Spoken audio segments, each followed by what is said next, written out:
क्या कभी किसी ने सोने की बनी गाय से दूध मांगा है? क्या आपने सुना है कि एक सवाल पूरे शहर का अहंकार हिला दे?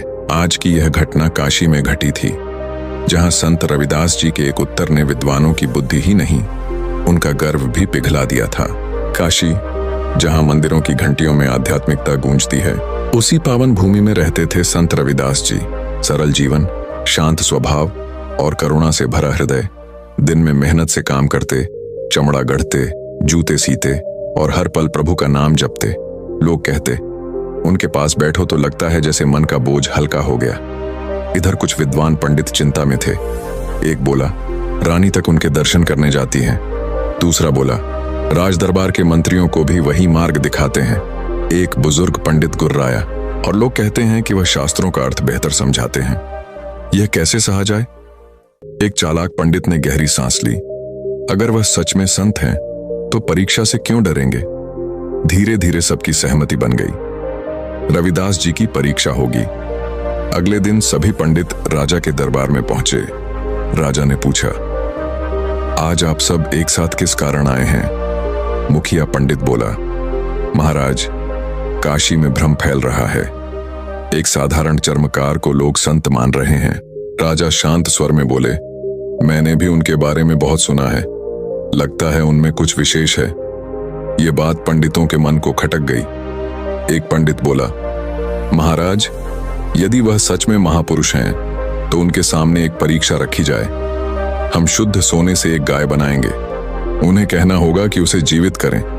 राजा कुछ क्षण चुप रहे, फिर बोले, तो ठीक है, आदेश जारी होता है। कारीगरों ने कई दिनों तक मेहनत की। रत्न जड़े सींग, मोतियों की माला, चमकदार शरीर। सोने की वह गाय किसी मूर्ति से कम नहीं, बल्कि एक जीवित गाय की तरह लग रही थी। उस दिन रविदास जी अपने काम में लगे थे, भजन करते जा रहे थे। तभी एक सिपाही आया। गुरुजी, महाराज आपको तुरंत बुला रहे हैं। वे मुस्कुराते हुए उठे।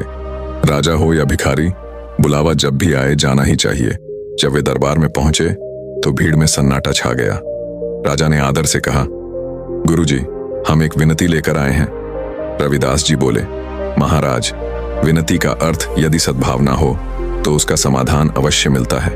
राजा ने पर्दा हटवाया। सोने की गाय चमक उठी। पंडितों ने गर्व से कहा, गुरुजी, हमने यह गाय बनाई है। अगर आपकी साधना सच्ची है तो इसे जीवित कर दीजिए। रविदास जी मुस्कुराए, क्यों नहीं, पर एक छोटी सी आवश्यकता है। राजा बोले, आवश्यकता क्या है गुरुजी? रविदास जी बोले, मुझे पहले थोड़ा सा दूध चाहिए। बस दूध ले आइए, फिर मैं इसे जीवित करने की प्रक्रिया आरंभ करता हूं। सबकी आंखें फैल गईं। एक पंडित चिल्लाया, सोने की गाय दूध कैसे दे सकती है? रविदास जी ने शांत स्वर में कहा, जब गाय को आप जीवित मानने को तैयार हैं, तो दूध देने से इनकार क्यों? कुछ क्षण बाद राजा खुद हंस पड़े। गुरुजी, आपने तो बुद्धि का गर्व चूर कर दिया। पंडितों का अहंकार मिटता है। पंडितों को अपनी गलती समझ आ गई। वे गिर पड़े गुरु के चरणों में। हमसे भूल हो गई गुरुजी, हमें क्षमा दें। रविदास जी ने उन्हें उठाया और कहा, अज्ञान के अंधकार को मिटाने के लिए दीपक बनो। दूसरों की परीक्षा लेकर उन्हें गिराने वाले नहीं। फिर उन्होंने कहा, जाति, रूप, काम, इनसे ज्ञान बड़ा नहीं होता। ज्ञान बड़ा है तो वह विनम्र बनाता है। राजा ने उसी दिन घोषणा की, आज से काशी में कोई ऊंच नीच नहीं मानी जाएगी। मानवता, यही सबसे बड़ा धर्म है। और वह स्वर्ण गाय आज भी राजमहल में रखी है, एक स्मृति के रूप में कि अहंकार कितना खोखला होता है और सत्य कितनी शांति से जीत जाता है।